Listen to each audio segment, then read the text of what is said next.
Indian Tales by Rudyard Kipling. Narrated by Nixon. The finest story in the world.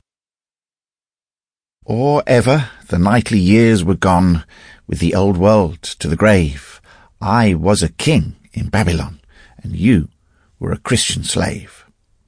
W. E. Henley.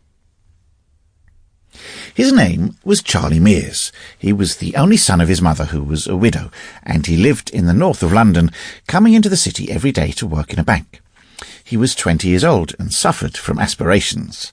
I met him in a public billiard saloon where the marker called him by his given name, and he called the marker Bullseyes. Charlie explained, a little nervously, that he had only come to the place to look on, and since looking on at games of skill is not a cheap amusement for the young, I suggested that Charlie should go back to his mother.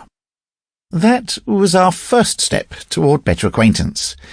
He would call on me sometimes in the evenings instead of running about London with his fellow clerks, and before long, speaking of himself as a young man must, he told me of his aspirations, which were all literary.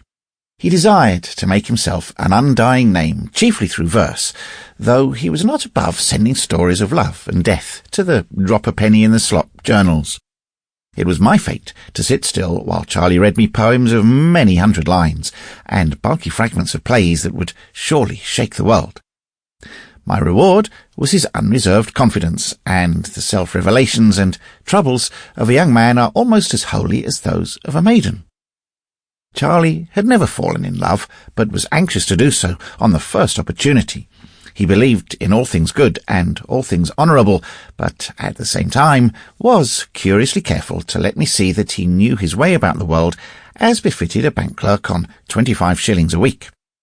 He rhymed dove with love and moon with June, and devoutly believed that they had never been so rhymed before.